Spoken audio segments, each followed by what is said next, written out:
Well, good afternoon, welcome to the third of the annual South and Southeast Asian Arts Lectures here at the Met. We're very fortunate to have these lectures sponsored by Jeff Soref and Paul Lombardi, who've enabled us to run this lecture series for a number of years. This is our third year, and we have many others planned for the future. The speaker today and the title of the lecture proposed today is intended to provide context and depth to the small exhibition we have running upstairs, Rugs and Ritual in Tibetan Buddhism, which many of you will have seen already, and others I hope will see later today and in the remaining time it's showing. That exhibition has been very generously supported by a number of lenders of key works who have supplemented objects from our own collection. Anthony Doffey from London, Mrs. Florence Irving, Steve Kosak have all been major lenders to the show, and Fabio and Mrs. Anna Maria Rossi have also assisted us with the London loans. Now, before introducing our distinguished speaker today, I wanted to very briefly make a few comments about the themes of the exhibition. Vajrayana, Tantrayana are the names you most commonly associate with the advanced schools of Mahayana Buddhism as practiced in Tibet. Vajrayana, the Diamond Path, has as its core the pursuit of higher spiritual awareness and ultimately enlightenment through the mastery of ritual activities as through the removal of obstacles along that path. Now, this exhibition is intended to explore the role of these empowering rites and of the utensils, the ritual utensils and other paraphernalia they employ in the Buddhist pursuit of bodily detachment. Many of the ideas that we see in practice enacted in Tibetan Buddhism have their origins in rituals and pursuits developed by the ascetic masters of India, canonized in Tibet as the 84 Mahasiddhas. These esoteric practitioners were instrumental in introducing these rituals and rites into Tibetan Buddhism. I show you an extraordinary small sculpture we have in the exhibition from our collection. Meditation activities can be undertaken anywhere, in any context. One of the roles of the skeletal dancing skeletons, the Chittipati, lords of the cremation grounds, was to protect meditators whilst they were engaged in their meditation pursuits, particularly yoginis. We have the activity of enactment of incantations is a very ancient one, can be traced back at least to the first wave of Buddhism into Tibet in the 8th century with Padmasambhava, and I show you this extraordinary photograph from 1921, which shows a True Top Lama practitioner emulating Padmasambhava, performing incantations. And you'll see there many of the ritual utensils that are featured in the exhibition: the Kapala skull cup, the ganta, the bell and vajra, the thigh bone trumpet, the drum, and a cluster of manuscripts, the necessary texts, which form a very important backdrop to the rituals and inform the rituals that he is enacting. Now, in Tantrism, power flows from meditation and ritual enactment in two principal ways, both on a more mundane level, acts of magic, sorcery, exorcism, of which these tools and ritual activities support the mind experiences of the practitioner. Essentially, they're concerned with pacifying negative forces and passions, often characterized as the three poisons. On a higher level, of course, they have a much more transformative role, higher levels of consciousness to be attained, leading to a higher Buddhist state. Some of these activities can be performed by novices, but many others involve advanced forms of visualization, creating mind pictures of the deity under worship. I show you this extraordinary image of Mahakala on the screen. One of the most powerful images, I think, in the exhibition, which show you the true powers of Mahakala. A central figure, indeed, in the enactment of these rituals. Mahakala serves as the principal destroyer of corporeal bonds that bind us to the material and physical existence and act as impediments to spiritual advancement. So Mahakala has a central role as the presiding deity over many of the activities that take place, and we talked about this afternoon. One of the key sort of figures I mentioned a moment ago is Padmasambhava, one of the great 8th century propagators of the first wave of Buddhism into Tibet and a key figure in the ritual history.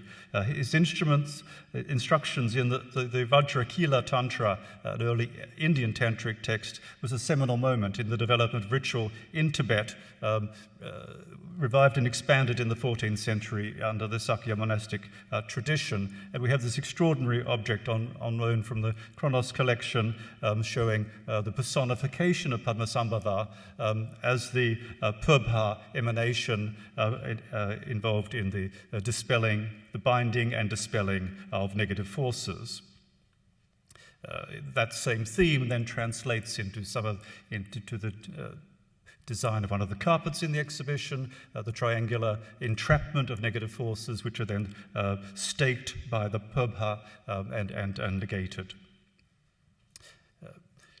We have two very extraordinary pair of paintings recently restored of protective deities from the collection. One on the right showing the goddess Lamo, the only female protective deity. These are very rare and important paintings, rarely seen. They're principally intended to be hung in the Gongkang, in the chapel dedicated to protective deities, a relatively restricted space in the context of a Tibetan monastery, and show an array of the ritual utensils. Many of the utensils and animal skins and so on that you will see in the exhibition are depicted as offerings, as gift offerings to the protective deities, depicted in these paintings. Some of the ritual utensils are of extraordinary quality, and I invite you to really look at these in some detail. They're exceedingly beautiful and, dare I say, in many cases, the finest of their kind. Flaying knives of various forms. And then we have the carpets themselves, which form an important aspect of the exhibition and a very important role in Tibetan society as seats of power and authority, used both in the peripatetic lifestyle of Tibetans, officials on the move using them as saddle blankets, other officials using them during their movement around the kingdom. And just to conclude, the importance of the ritual use of tiger skins and the replication of the tiger skin in the woven carpet.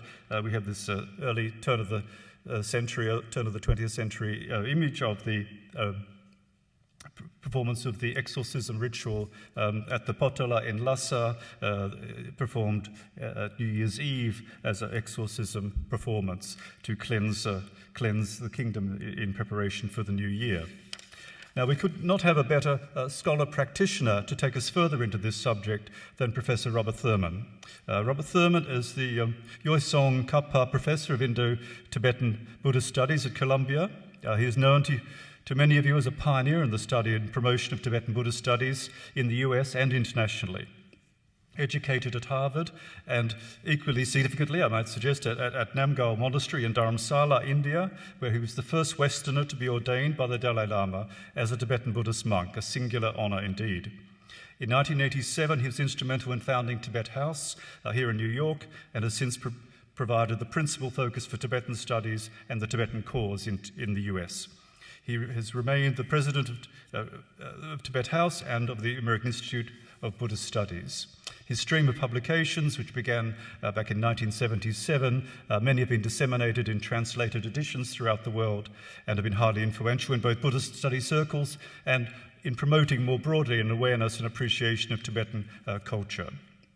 Many of you will remember his pioneering exhibition, Wisdom and Compassion, in 1991, and its numerous reincarnations at venues around the world in the years that followed, and the landmark catalogue, which he co-authored with Marjorie. Today, he's heavily involved in translation projects and editor-in-chief of Columbia's Companion of Eastern Religions series, a very important project. It's an honor now to invite Professor Thurman to present the third annual Metropolitan Museum lecture on the arts of South and Southeast Asia, titled Ritual in Contemplation, Texts and Tools in Tantric Buddhism. Thank you.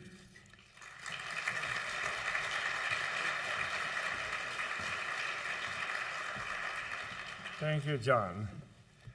Hello, everyone. Happy springtime. Today, I believe, is the first day of spring. And hopefully we won't have a blizzard tomorrow. And I'm very pleased to be here at John's invitation to talk about Tibetan art, and I'm going to discuss a little bit some of the things in the exhibition, but I felt that it was also important to I think I'm number one, but there's two controllers here, to put it in a kind of context, because the ritual objects and the fierce deity tankas that are paintings that are in the exhibition are representing, the sort of powerful and the fierce type of ritual activities. There are said to be 4 types of ritual activities for the tantric initiate and practitioner, the lama or the siddha, and these are said to be peaceful and pacifying and prospering. The colors white and yellow, and then dominion or dominating color red, and then the dark color, the black color, is destroying or powerful, destructive. And so it would be wrong to get the idea that the Tibetan rituals Buddhist rituals are mainly focused on the destructive side.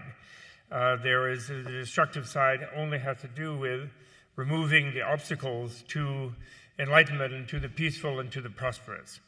And in fact, it is said that a lama is very much discouraged from practicing the fierce rituals because that will shorten their own lifespan, in spite of the fact that they would only do that based in a compassionate way.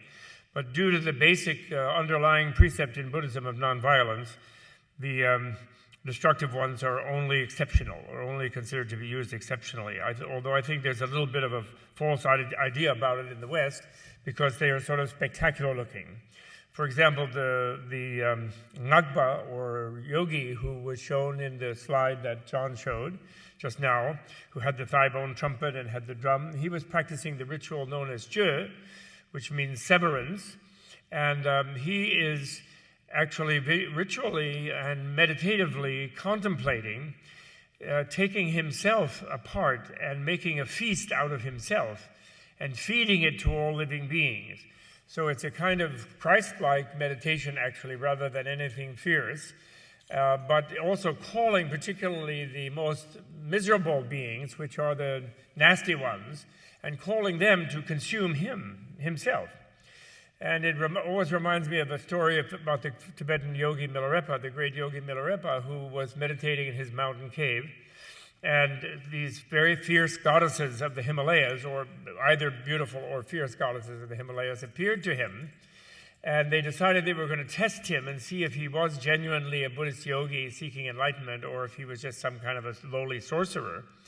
So they appeared to him in a very ferocious manner, like that's the Mount Everest, the goddess of Mount Everest, and the goddess of all the other important Himalayan mountains, the 5 Tsering goddesses, as they're called.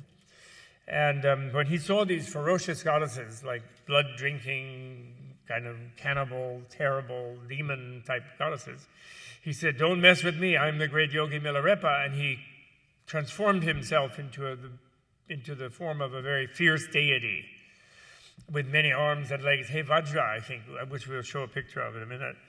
And so those goddesses then laughed and said, "Oh, good, he sprouted extra arms and legs. Now we can devour them too. They'll make a nice barbecue for us," they said. They weren't in the slightest intimidated. So he tried different kinds of fierce manifestations to intimidate these goddesses and failed to do so. So then he said, "Okay, I understand what you need." And then he created the Jö visualization, actually, and he took his body and then imaginatively and meditatively he dismembered himself, took his own skull and placed it on like a cauldron, placed it over a fire, and then in a visualizational sequence, he chopped his own body into bits like you would chop up meat for a stew, including all the bones and the brains and everything, and put it in the cauldron of his own skull, and then boiled that up into a nectar of a delicious stew. And he said, "Now I will really feed you and take care of you, and you can eat me, you can consume me, and I will make my gift to you." And then they were very pleased, and they switched into a peaceful aspect, and they became his constant companions over the subsequent years. But in order to achieve that mastery of those goddesses, he had to give himself completely to them. He could not overpower them. And I think that's a very good symbol of what Buddhism is and what the real feeling of the Tibetan Buddhist tradition is about. And further, I think I need to introduce a little bit about art in itself in Buddhism. Why is it that Buddhism is sort of thought to be a tradition that is pessimistic, teaches that life is suffering, and therefore, and monks just look at the ground when they go to town, and they don't want to look at anything of beauty because it might cause attraction to that thing. And the Western attitude about it is that it had very little to do with society, and they were just trying to get away from this awful world and get to nirvana. That's what mainly Buddhists were about. And then there is the strange thing that in India, for example, of the 1,200 major rock-cut monuments in the Indian Archaeological Survey, 900 were originally made by Buddhists, and these were covered with very luxurious and beautiful paintings. I think this is John Guy's field, and there will be an exhibit of Indian painting all the way through. Much of the Buddhist painting is lost, but from the paintings of Ajanta, one can see very sensuous and very much an appreciation of beauty.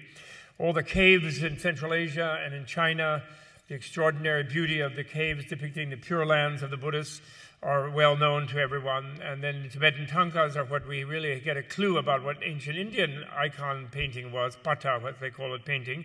And a lot of it is very lush and colorful and beautiful.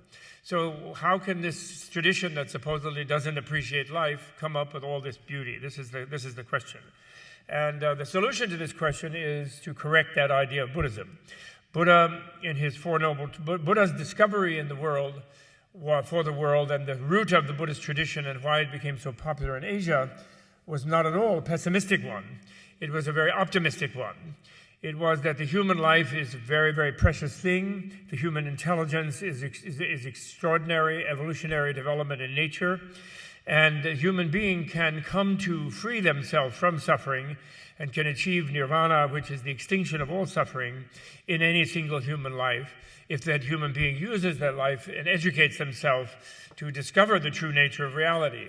In other words, the Buddha discovered that the reality of the world is bliss, actually, is freedom from suffering.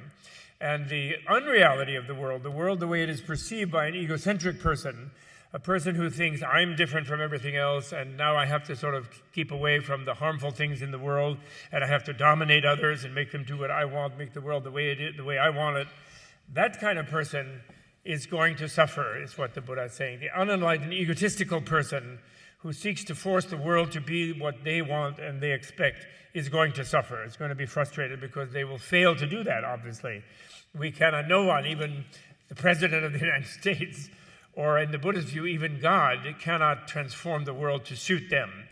But a person who realizes that they are interconnected with the world, that they are relational to other beings in the world, and that the happiness of other beings is not necessarily at their expense, and their happiness can be achieved by making other beings happy, that person, the selfless, altruistic, loving person, is quite happy. And even if they become fully embody those qualities, they will become completely blissful and attain nirvana. That was the Buddha's teaching and discovery.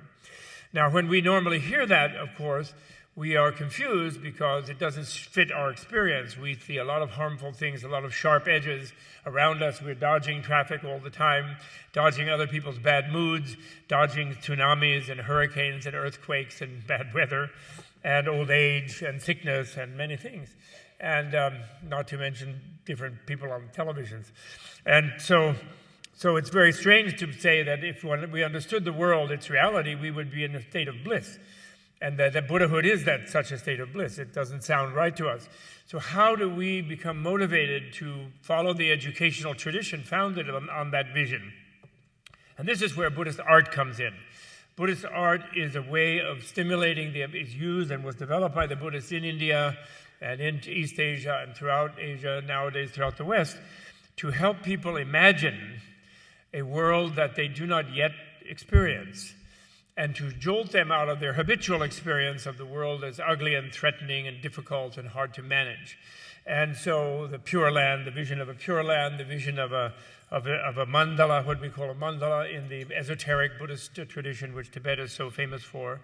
And these things all have to do with it. And here you see the Buddha himself, for example. an image, a Tibetan painting of the Buddha, actually many Buddhas around him. And, he sits there and he looks quite cheerful himself. He did say this, he said in a certain context to 5 guys who had been his former friends, he said to them when he met them, and they had not had a square meal in 5 years, and they hadn't cut their hair or washed or cut their fingernails, and they were skeletal and so forth. And he looked at them and he said, "This is suffering," which was really a rather matter-of-fact comment, actually. He didn't say all life is suffering. He didn't even say, like Socrates, that the unexamined life is not worth living. He just looked at them and said, "This is suffering." And what he meant was that a person who is trying to force reality, either themselves or the outer reality, into some pattern that will make them feel better, is not going to be able to do so and is just going to suffer. And he's not suffering, though. Look at him smiling. And his right hand is down on the ground and he's touching the ground. And why is he touching the ground? He's touching the ground to summon to witness Mother Earth, on whom he has lived many lives throughout his evolution toward Buddhahood. And he has done many altruistic things. And therefore he has now reaped the reward of this perfect evolutionary form, which is not, of course, that's not all Buddhahood is. Buddhahood is not just the one being who is inside that one body. When he has achieved a state of being where he perceives every being as the same as himself. In other words, for example, if I were a Buddha now, I would feel as if I would be everyone here in this room, not just me talking to some people who are other than me. If any one of you were Buddhas, you would feel you were everyone in this room, and everyone in the city, and everyone on the planet, everyone in Japan, and all the animals, too, on the planet, as well as perhaps other planets. It's this inconceivable state of vastness at the same time as being able to manifest in an individuated body in order to help others and cheer them up, basically. So that's, and here's a sculptural, these are objects not from Metropolitan, but from the Tibet House repatriation collection, what we call, that have been donated to us. And I happen to have pictures of them. I haven't been I must apologize about my slides. I will show some slides in a moment as well. And I must apologize a little bit because I moved recently, and then I've been preparing for this lecture. I was scrounging in boxes trying to find my old slides and having a hard time. So I used these that I had on computer. So here he is again. And you see, life is suffering, meaning the unenlightened life is suffering. He is not suffering. He's really quite cheery. And he's not only cheery because he's escaped from his body, he's also cheery in his body. And he's manifesting a body that is perfectly balanced and in perfect bliss is the idea, which is why people like Buddhas. And they like to collect them, and in Tibetan and in Buddhist temples they like to worship them and so forth. Although they are not idols in the Western sense of being idolatrous images, in the sense that nobody thinks that this statue is the Buddha. It's just like a postcard of the Buddha that one can remember the actual presence of the Buddha through this image. And here's another one, and this is more getting on the tantric or esoteric vision, where you see the same Buddha repeated in infinite numbers around him, symbolizing the idea that the Buddha is a being that is in every atom, is everywhere. And actually today is a good day, today being close to the full moon in the Tibetan Lunar New Year, which celebrates the time of miracles of the Buddha. And one of the miracles that he performed in this time, which is commemorated in Tibet every year at this time, in this fortnight, was where he had an encounter with his father after he had become a Buddha. And he said to his father, made an offering and requested the Buddha to give some teaching. And then he performed it first before giving the verbal teaching. Buddha did a miracle. And he said to his father, he said, "Now, Dad, I know that you're upset still a little bit, although you're happy I'm a Buddha and I'm happy and I'm famous and I'm a great teacher and all this. I know, but I'm not a conquering monarch. I'm not a world emperor. I'm not running the family business," because the father was a king. And he said, "So you always felt a little sad that I live actually as a mendicant. I don't have property. I have a begging bowl and so forth."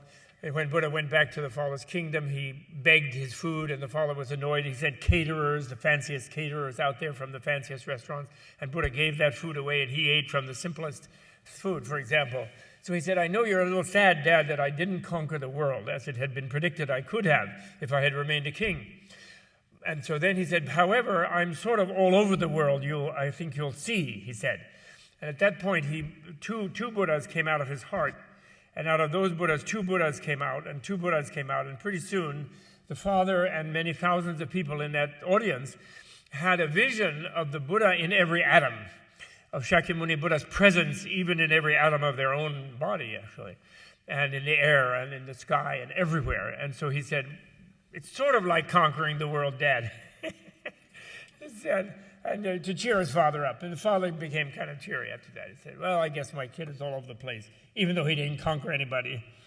He was a little discouraged. So this is a typical vision of the Buddha as multiplying himself and being present everywhere, in every element of reality, which is the Mahayana non-dual Buddhist vision. Now we jump to the Dalai Lama. This is the second Dalai Lama, a statue we have someone gave us at Tibet House. And he lived in the 15th century and was sort of one of the main developers of what I call the Tibetan Renaissance, the Ganden Renaissance, an extraordinary burgeoning of nonviolence and learning and university and monastery building and the teachings that took place starting in around the year 1400 in Tibet and increased intensively up until the 17th century when the Tibetan government, when the Potala was built and so forth. So this is the second Dalai Lama who was the leading figure in that movement. This is the fifth Dalai Lama who lived in the 17th century, who also, who's in a way consummated that development, the transformation of Tibet from having been a conquering, dynastic, ruled country with big armies, conquered even in the 8th century. They conquered Tang China at one point. They conquered in Nepal and India and Bengal, and in Central Asia they conquered the Silk Route for over a century. They were paid tribute to by the Tang emperors not to come and bother them. That they built a wall to try to keep people like the Mongolians and the Tibetans away. They were very fierce. But by the 17th century, after 800 years of really deeply steeping themselves in the Indian Buddhist teachings, this moment of the 1640s, presided over by the fifth Dalai Lama, became a time when they more or less demilitarized completely, and they created their unique modern culture of what I call mass monasticism, which I think is still poorly understood in the world. People think of it as feudal or medieval, and this is really not correct because it really lacked an army. Feudal society is a military arrangement, but they really lacked armies from this time, the Tibetans, and therefore had to maintain their independence and by diplomacy, but which they did through the fact that they were respected by the Buddhist rulers of the neighboring Buddhist countries until the 20th century. And this is a sculpture of the fifth Dalai Lama, which we also have at Tibet House. And a lifelike portrait, you can tell because he's sitting not on a lotus, but he's sitting on cushions, and therefore was done during his lifetime. And this is now there's a way in which I'm going to move to the slides. And I hope I get this right. Yes, that's the third Dalai Lama, who was a very important, in the 16th century, before the 17th century completion of the transformation, the monasticization, I would call it, of Tibet. This was the third Dalai Lama, Sonam Gyatso, who began to spread this particular culture to the Mongolians, which is a very unique thing that happened in Asian history. As you know, the Mongolians were, of course, extremely famous more recently as conquerors and extremely violent.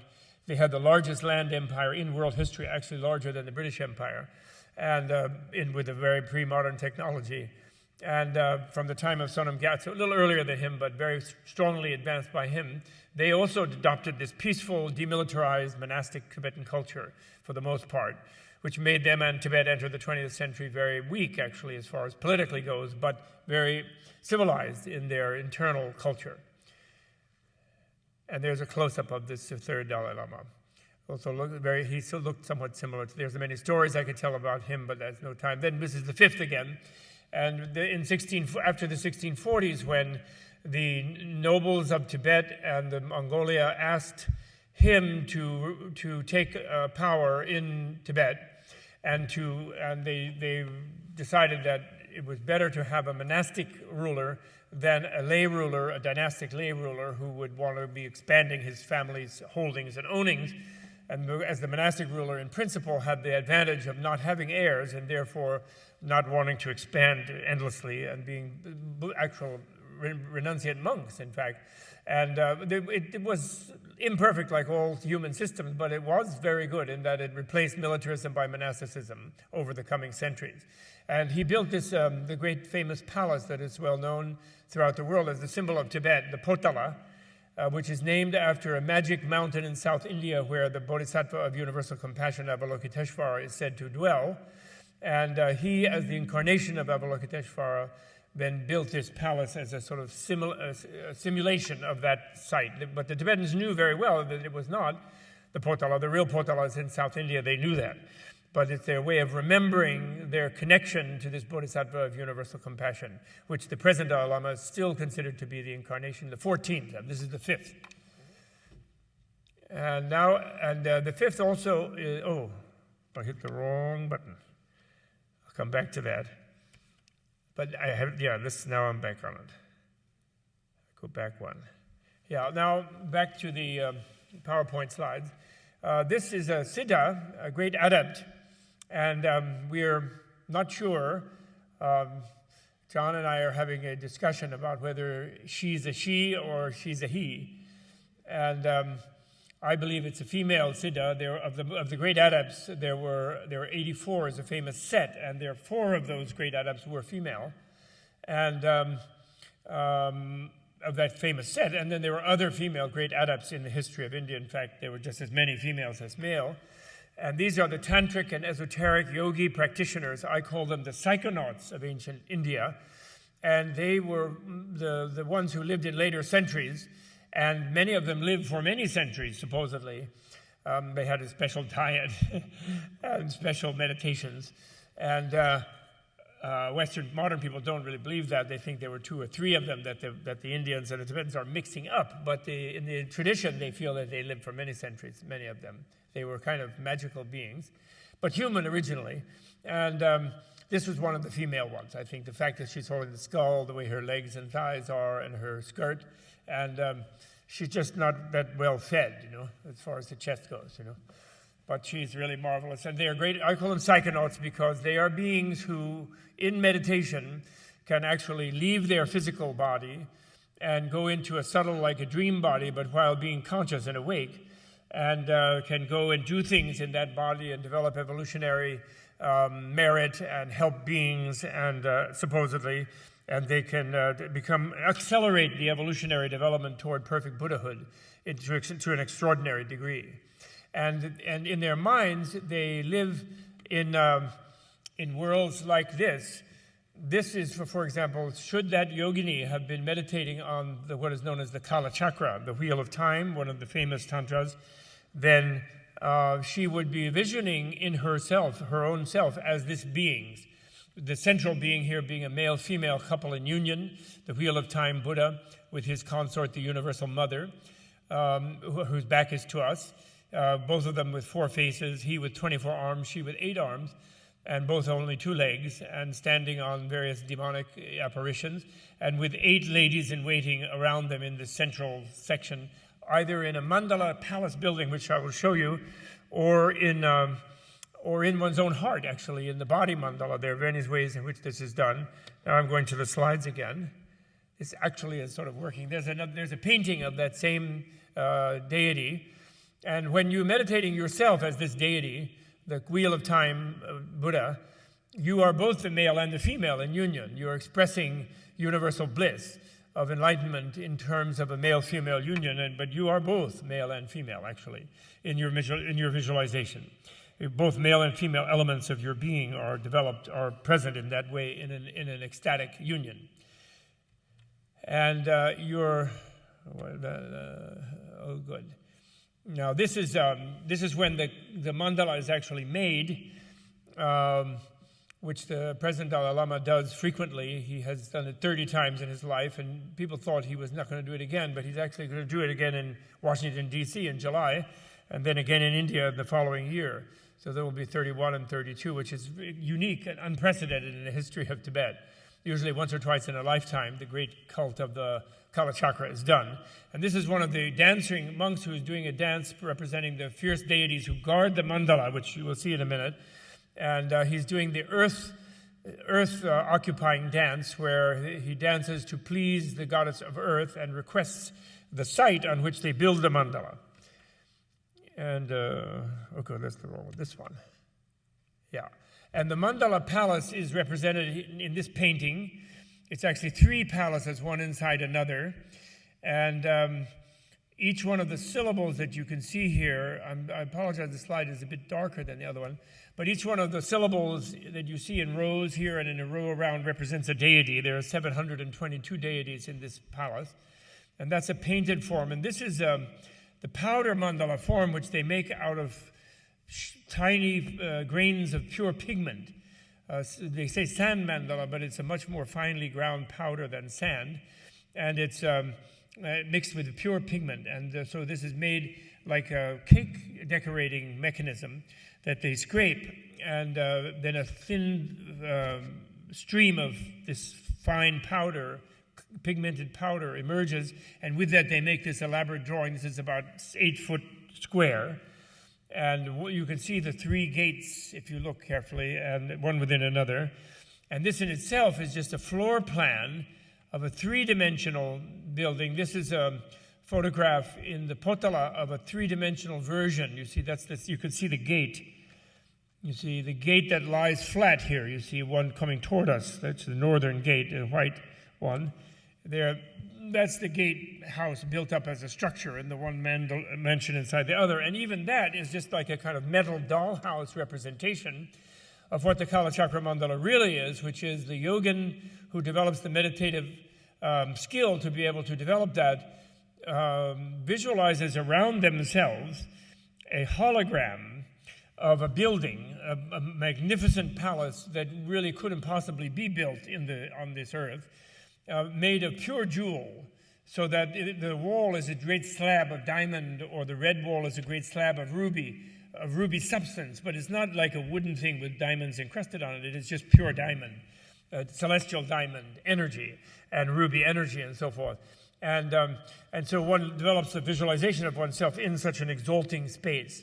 And these models are made, or the powder mandala is made in a ritual setting to simulate, in the imagination of the teacher, the master who is giving the initiation, and the disciples who are receiving it, to simulate, to create like a seed on which from which will trigger their imaginative vision of themselves in this holographic palace, which then creates, here you see being in the center and of the palace. That's the central, and you see the 8-petal lotus structure there in the middle of this powder mandala. That's the powder mandala.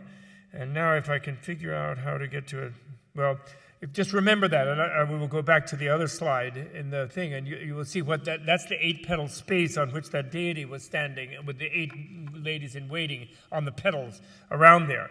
And so then all the other things around the margins of these other buildings are deities, and based on this. And I'm just showing this is all powder. If you stood over this and you went like this, it would blow away. It's totally impermanent and evanescent and fragile. It's extremely exquisite art that they do. It's amazing, actually. They wear bandanas around their mouths when they make these things with these like cake decorators, because it's powder. It's not liquid. It has no cohesion other than its own weight. And because if they breathed, it would blow away. So they breathe through a mask. That's another 3-dimensional one. Okay, now, good. Now I go back to this one. Yeah, and I want to go back there. So that 8 petal that you saw in the middle, these are how you imaginatively inhabit those 8 petals when you're practicing this as a practitioner. You know, and John mentioned I'm a scholar practitioner, but I'm not a very good practitioner. I could never do this.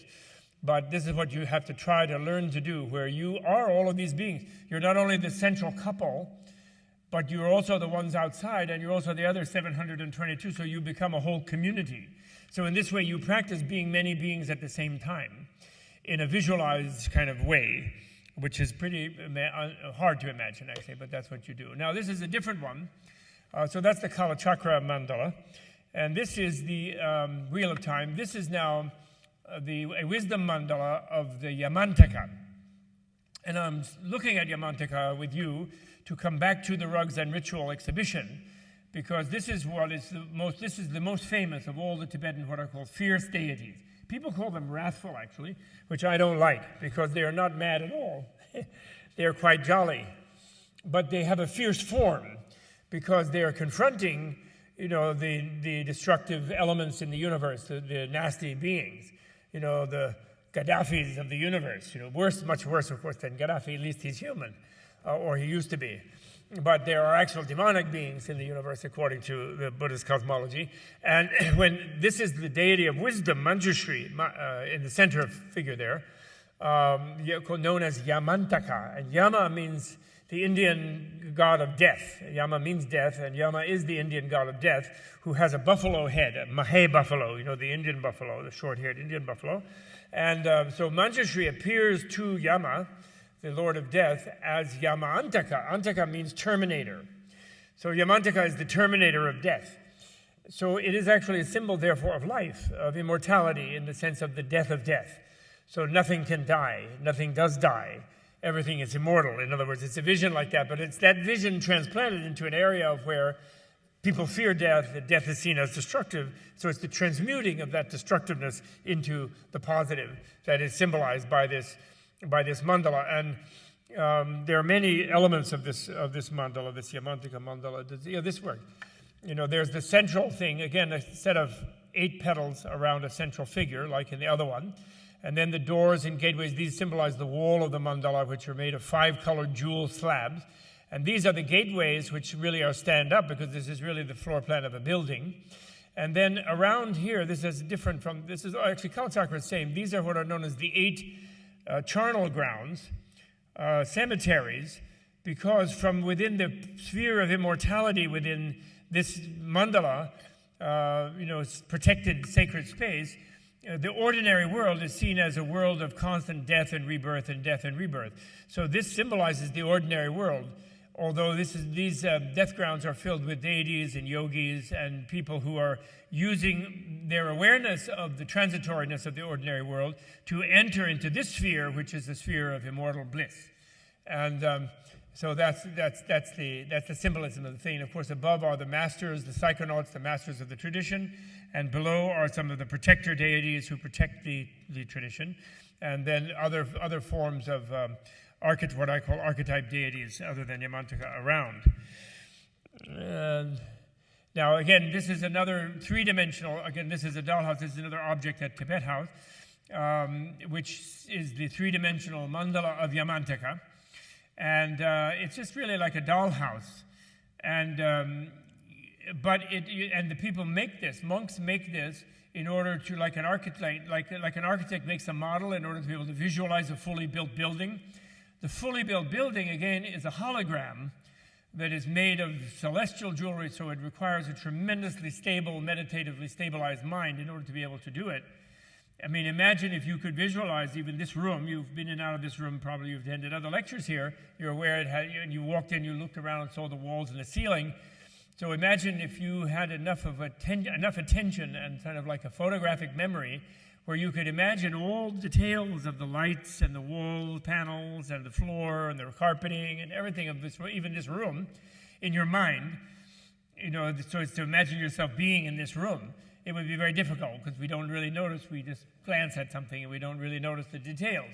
So you build a building like this to develop an awareness of all these details, so as to develop a kind of 3-dimensional holographic sense of architectural encompassment. Being in an architectural exalting room in a building where you're perfectly safe and you're perfectly protected and you're perfectly inspired by everything being of extreme beauty. And that's the way, that's the realm in which you then use to visualize the tantric embodiment of yourself as this. This is Yaman. Now, I love this painting. This is also from the Tibet House collection. And I love this painting because if you see the buffalo face, the main face of Yamantaka, he has 8 other faces. But the main one looking through, he's not wrathful. You can see he looks a little goofy. And he's sort of jolly. But he is he has the main face, which is the face of Yama, which is the god of death, which in Hindu Vedist mythology, when you die, you see Yama, he comes with a big club that he carries in his right hand and he bangs you over the head and you're done for. And that's the appearance of death. So he shows that. He shows death to death. And when Yama sees him with his other 8 faces rather, and all his 34 arms and his 16 legs, and standing in a particular, holding all these different weapons and symbols and so forth. And in this case, he's united with a female consort whose name is Vajravetali, which means the diamond zombie, meaning she's sort of a risen corpse herself. She's death as life, in other words. And apparently when Yama sees that, Yama says, okay, I'm not going to kill anybody anymore, I'm going to stop killing. And Yama becomes a protector of life, actually, and is in the legend, and this is why he adopts this appearance. And he's holding in his hands all sorts of, ritual implements and many of the ones that are in the exhibit upstairs. He has them all in his hands. There wouldn't be time to go through all of them, and each one has a specific significance. And I thought, actually, I would read a little just to give you a sense of it, of how elaborate it is. His main face, it shows his conquest of Yama, of death, and his lordship over the 3 realms. Because once you conquer death, where there is no death, then you are conquered all fear, and you conquered all. There's nothing can frighten you, and you become wisdom wisdom transcendent that cannot be disturbed, and aware of every nook and cranny of reality, and not afraid of looking at reality clear in the face, and therefore blissful and completely unintimidable. And then he has those 2 horns on the 2 sides, and the 2 sharp horns show the reality of the mastery of the 2 realities in Buddhist philosophical theory: the superficial reality of relativity and the ultimate reality of transcendent voidness, and which means freedom, which means the absolute. So both absolute and relative you're simultaneously aware of. This absolute and the relative, you're both aware simultaneously of your existence and your non-existence at the same time. And therefore you're totally able to exist in the optimal way for others, because you're not clinging to existence at all. And yet you are also not clinging to not existing. You're not afraid to be there, present, totally, because every piece of reality is blissful to you. And so the 2 horns symbolize that he's touching both realities at the same time. And in this esoteric sense, the relative reality's ultimate form is what is called the magic body, where all embodiment is seen as like a hologram itself, like pure light. Even the grossest, coarsest substance is seen as light. The Buddha predicted long before Einstein or Heisenberg, Niels Bohr, quantum world. He predicted the infinite divisibility of atoms, and that there was no such thing as an indivisible particle, and that the energy within the subtlemost level is infinite. This was predicted thousands of years ago. And this awareness is what the relative reality is, and the ultimate reality is, of course, the reality of freedom and of voidness and bliss, wisdom indivisible. They have such a statement. And the demon face, the red face above, is a face that is pure blood, has no skin. And this means that this being is always in touch with the nature of reality and always teaching it to other beings and revealing nakedly the heart of reality to every being. That's what the red face symbolizes. And the golden face above that, which is Manjushri, the Bodhisattva of perfect wisdom, the original educator, you could say, the eternal youth of wisdom, it is said, 5-fold hairnet symbolizing 5 enlightenments and so forth. He has 34 arms, which are the 37 accessories of enlightenment, such as mindfulness, the 5 efforts, the 5 spiritual faculties, 5 spiritual powers, the 8-fold path, branches of the 8-fold path, the 7 factors of enlightenment, and the 4 grounds of magic power. And holding up the elephant skin that he holds behind his back, you see the 2 white things coming up with the 2 top hands are holding like this. That's the elephant skin, symbolizing his a flayed elephant skin shows the indivisibility of great bliss subjectivity and the voidness objectivity. And the other 16 right arms hold implements that symbolize the 16 subjective orgasmic ecstasies, and the 16 left hands show the 16 objectivities, which are freedom and voidness. Or also, the elephant hide has on another level shows the conquest of the darkness of delusion. He holds a Vajra chopper, which John showed, a very beautiful, ornate chopper with a blade shaped like the Martha's Vineyard Island, and a Vajra handle, which symbolizes the chopping off of misknowledge, actually of egotistical misknowledge or ignorance. And actually, that's the weapon of choice of the female Buddhas, the yoginis or dakinis. They always hold one of those in their hands. Ego choppers, they're called. He has a dart that is the piercing of the duality of subject and object. He has a blackjack, which symbolizes the conquest of any loss of mindfulness, that is to say, the presence of constant mindfulness. He has a fish knife, which is the cutting of the naive existence. His harpoon is the conquest of all flaws of a triple embodiment of a Buddha. His axe is the destruction of the instinctual negative obscurations. His lance is the piercing of unrealistic convictions. The arrow is the piercing of all wounding notions. The goat hook, the control of the confused, and the death's head scepter, the destruction of evolutionary blockages, the katwanga, a certain kind of scepter, the great bliss nature of the spirit of enlightenment, and so on. I think I can't actually go into detail. Time will run out. We're nearly out of time. So, in other words, this is wisdom on a rampant, you could say. Wisdom, bliss on a bender, completely undeterred by death or wife or anything. And so, therefore, making the world completely safe and making immortality manifest to beings. So it's a beautiful symbol of the death of death, Yamantaka. And he is thought, that form is sought to control the sort of fierce deities that work in a hierarchy of levels. This female goddess is Kali, is the Hindu Kali, but transmuted into a protectress of the Dharma. And she's the special protectress of the Dalai Lamas and the Tibetan state. And she manifests through oracles and so forth, and she rides a mule that is whose body is made of eyes, if we can see it more closely. And she has a special magic soul lake in Tibet where they go to recognize the new incarnations and things like that. She's quite marvelous. Penden Lhamo, her name, Sri Devi. And she basically, and her legend is that she developed this form to help to stop the practice of human sacrifice in a South Indian kingdom. She was the sweet-looking, pleasant goddess Tara, but she adopted this fierce form to intimidate her husband to stop sacrificing captives after his wars, so as to prevent human sacrifice. But yet she maintains the fierce form sometimes. This is the Mahakala figure, the Mahakala, the lord of the pavilion, or the guardian of the pavilion, which is a form of Mahakala, which means great black one or great time, either one. And he was a demon originally in the legend, who was destroying the universe. And then the Bodhisattva of compassion and the Bodhisattva of wisdom, Manjushri and Avalokiteshvara, teamed up, and they kind of turned him into a protector and made him into a good guy. And he's carrying a bar across his arms there, which is the drum that the monks use to call themselves to the assembly. So he's a special guardian of the monasteries, actually, of the Buddhism. You see, that's the bar. That's called a gante. And it's a thing, it's like a wooden drum that they go ding, ding, like that, and they summon the monks to assemblies and things, which he holds across his arms like that. And again, his ferocity is a manifestation to support the monastic university. Every university should have a guardian like that. And their endowment would do very well. This is another painting of ours on the same deity, and showing his flaming hair and his standing like that, on the symbol of ignorance. And there's Guru Rinpoche. This is now in the show there upstairs. You can see the actual object.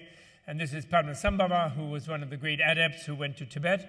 And here he's turned himself into deity, and therefore the bottom part of his body is a dagger blade, in which he's piercing the vital energy of egotism and transmuting it, therefore, into bliss and adopting that fierce form. But again, he's not wrathful. I say I don't like that translation. He's perfectly loving, but he's just fierce, that's all. This marvelous thing, because I'm running out of time, so I think I will, maybe I'll go back to the other one. Maybe I'll check before I do this one. I love that thing, but I'm going to now do something quick else. I'll just see what else I have here as a slide. Oh, yeah, that's a three-dimensional Yamantaka. Just to see him as a three-dimensional, that collection of ritual implements that he holds in his hands, weapons and toys, so to speak. And he has the katvanga up in the upper left, you can see, has the horns. So you see him in 3 dimensions. And this is Yama. Once he has transmuted Yama, the Lord of Death, then Yama himself becomes a protector deity, and there he's filled with life and bright red, and his club is no longer used in a negative way. So this is Yama become a protector of life, once trained by Yamantaka. I'm just showing that. And then, oh yeah, I thought that we should show a fierce goddess. This is Tara, the goddess of the savior goddess, who is considered to be the miraculous activities of all Buddhas, and with 8 arms and holding various implements and so forth. And this is the females also, in other words, are very fierce. I just thought I should show that since we're in America on 5th Avenue. And this is Dukar, another goddess who has 1,000 heads. She doesn't just have 1,000 arms like Avalokiteshvara. She also has 1,000 faces, and she has 1,000 legs. And we can't see in this slide, but under her feet are all the kings and emperors and dictators and presidents and prime ministers. All of the political leaders of Asia of that time are all down there under her feet. And so the idea is her name is Dukar, the white umbrella goddess, the umbrella of royalty. But the type of white umbrella she holds over rulers is such that they better be nice to their people and not oppressive to them, and and she keeps them under control, so to speak. She's a wonderful form. And this is the great bliss Buddha. I wanted to show that. And last of all, these adepts, this is showing the subtle nervous system of a form of the central nervous system, the neurology, you could say, of those adepts. If you connect back to that female adept, what I think is a female adept, the sculpture that belongs to the Metropolitan Collection, this is the internal structure of the energies in the body, the circulation of energies in the central nervous system, which is not just the brain, it's the brain and all down the spine, and the different heart center and so forth. And these mandalas and things are ultimately meant to open the sensibility inside that subtle nervous system. This is the neuroscience, if you will, of the Tantric tradition, what it's really about.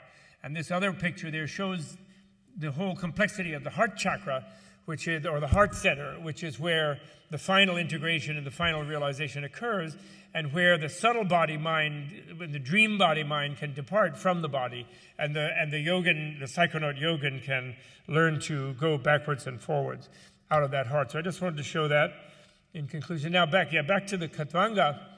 This scepter is this amazing symbol of control of that inner nervous system, and it is held by a tantric adept.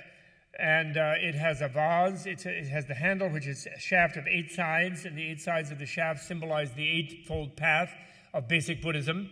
The Vajra tip and the Vajra base in the handle symbolize the diamond energy of the great bliss and of compassion, which is the strong and powerful energy, or the strong force in the universe in the Buddhist vision, love and compassion being more powerful than hatred and destructiveness. And then there's a vase of the nectar of immortality above the Vajra cross as you go up on the shaft. And then there's 3 heads, a freshly severed head, a dried head, and a skull. And those symbolize the conquest of ignorance, lust, and hatred, and within one's own being.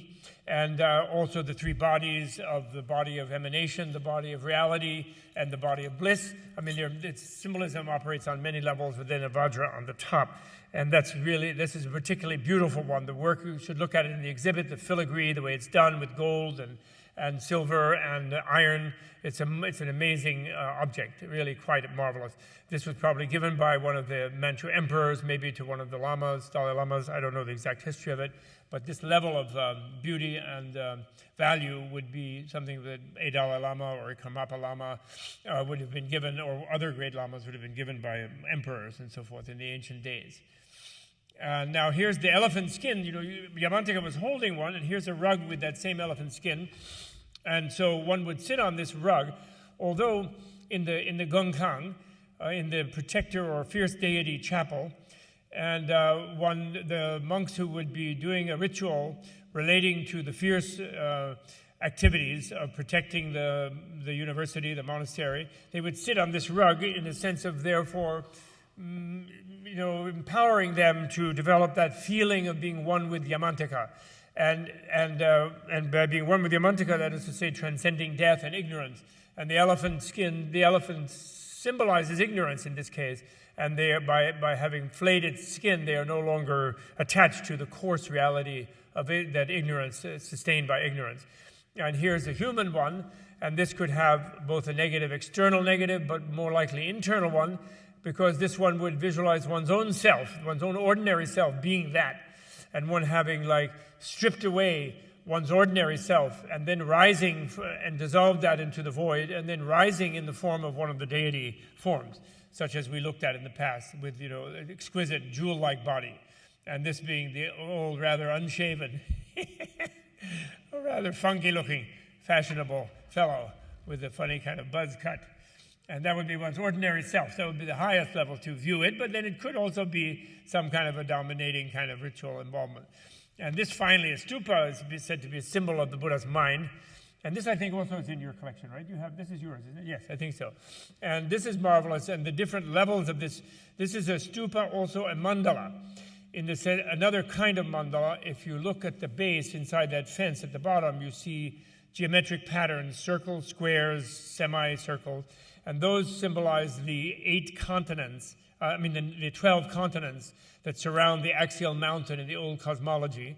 And then this is the central mountain, and upon that. But then it also is a stupa, which symbolizes the rearrangement of the elements of earth, water, fire, and wind, and space in the perfect way, showing that the universe ultimately is shaped into a reality that is ideal for beings to evolve with the help of the compassionate, enlightened beings, infinite numbers of compassionate, enlightened beings, to evolve to become compassionate and enlightened themselves. And so the Buddhists would build these stupas all over the world. And in Tibet, before the communists arrived, there were thousands of them everywhere in the countryside. And so when you look at it, then you're reminded of the omnipresence of the mind of the Buddha, that the Buddha never left. That the Buddha seemed to go away, to leave his ordinary earthly body, but actually because the Buddha, reality of the Buddha is becoming aware of themselves as one with all time and space, the mind of the Buddha is there embracing all of life. And in a machine of time, or in a wheel of time, time being illusory to a Buddha, but being the realm within which the being evolves toward their ordinary egocentrically imprisoned being, who's imprisoned in suffering by feeling separate from others and from the world, and focused on the self. That being can then evolve through time to becoming a universal being like the Buddha is. So that's why I end with this one. This is sort of, therefore, this stupa/mandala form is a reminder that any bit of our human life, of our mental energy, that we do not spend edifying ourselves and developing our altruism and our love and compassion and lessening our egotism and jealousy and hatred and pride and selfishness. Anytime we don't do that, it is our own fault that we don't do it. The world is actually perfectly arranged in such a way as to give us the maximal opportunity.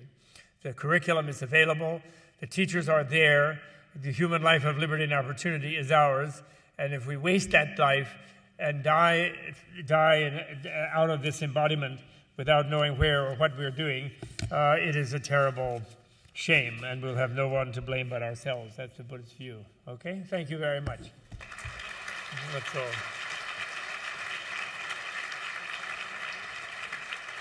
Okay, I think I used up the time, didn't I? It just remains to thank Robert Thurman for that profound insights, I think one can say, into the Tibetan imagery. A remarkable lecture. I was just prompted to say that he performed something like a three-dimensional color chakra himself, a mandala, in a way that he brought us closer, I think, to the heart of Tibetan Buddhism. Professor Thurman, thank you very much.